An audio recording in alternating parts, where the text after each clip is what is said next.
زیادہ تر ہمارے گناہ ہماری زبان کے ذریعے سے ہوتے ہیں. ہمارے ہاتھ بھی گناہ کرتے ہیں، کسی پہ ظلم کریں، کسی کمزور کو تھپڑ ماریں، یہ زیادتی ہمارے ہاتھوں کی. ہماری ٹانگیں بھی گناہ کرتی ہیں، ہمارے پاؤں بھی گناہ کرتے ہیں، ہماری آنکھیں بھی گناہ کرتی ہیں، اور بھی اعضائے بدنیاں گناہ کرتے ہیں، لیکن سب سے زیادہ گناہ ہماری زبان کرتی ہے. جھوٹ یہ بولتی ہے، غیبت یہ کرتی ہے، گالی گلوچ سب و شتم اس کا وتیرہ ہے، بہتان تراشی یہ کرتی ہے، گلے شکوے کا انداز یہ اختیار کرتی ہے. ہمارے بہت سارے گناہ زبان کی وجہ سے ہیں. اسی لیے میرے اور آپ کے آقا و مولا نے ارشاد فرمایا، جو تمہارے دو جبڑوں کے درمیان ہے یعنی زبان، اور جو دو ٹانگوں کے درمیان ہے تمہاری پارسائی کی جگہ، تم ان دو چیزوں کی مجھے ضمانت دے دو، میں محمد تمہیں جنت کی ضمانت دے دے صلی اللہ علیہ وسلم. تو زبان اور پارسائی کی جگہ ان دونوں کی حفاظت کرنے کی تلقین دی گئی.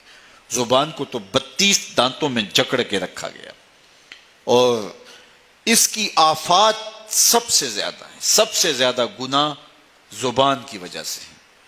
تو فرمایا جو خاموش ہو گیا وہ نجات پا گیا.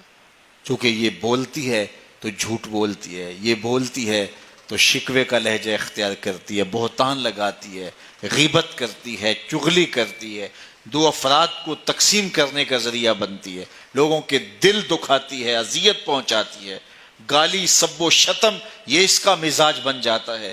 تو اس لیے زبان سے جب بولیں تو خوبصورت بات بولیں یا پھر خاموش رہیں. تو خاموشی نجات دیتی ہے، جو خاموش رہا وہ نجات پا گیا.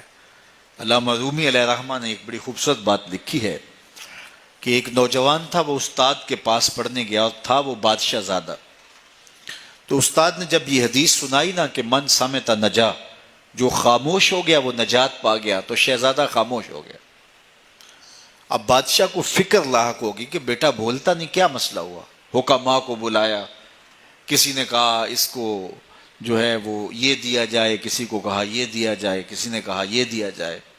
ایک حکیم نے کہا اس کو سیر کو بھیجا جائے. تو خادم روزانہ سیر کے لیے لے کر کے اس کو جایا کرتا تھا. ایک دن اس نے دیکھا کہ ایک درخت ہے جس کی گھنی شاخوں میں جانور بیٹھے ہیں. ایک شکاری تیر کمان لے کر کے گزر رہا تھا. اس نے غور سے شاخوں کو دیکھا، اسے کچھ دکھائی نہیں دیا، گزر گیا. ابھی گزرا ہی تھا کہ بیٹھی ہوئی فاختہ بول پڑی. تو وہ پھر پیچھے پلٹا اور غور سے دیکھا، اور تاک کے تیر مارا، پھڑ پھڑاتی ہوئی فاختہ نیچے آ گئی. تو اس کی زبان سے بے ساختہ نکلا، صدقت یا رسول اللہ، اے پیارے رسول آپ نے سچ کہا ہے. نہ بولتی تو نہ ماری جاتی، خاموشی میں نجات ہے. بادشاہ روز رپورٹ لیا کرتا تھا کہ بیٹے نے کچھ بات تو نہیں کی. آج بتایا خادم نے کہ یوں یوں ماجرا ہوا ہے. بادشاہ سمجھ گیا کہ یہ تو قصداً خاموش ہوا ہوا ہے. تو اس نے جلاد کو بلایا، کہا ذرا اس کو آج الٹا لٹکاؤ نا، تو اس کی مرمت کرو.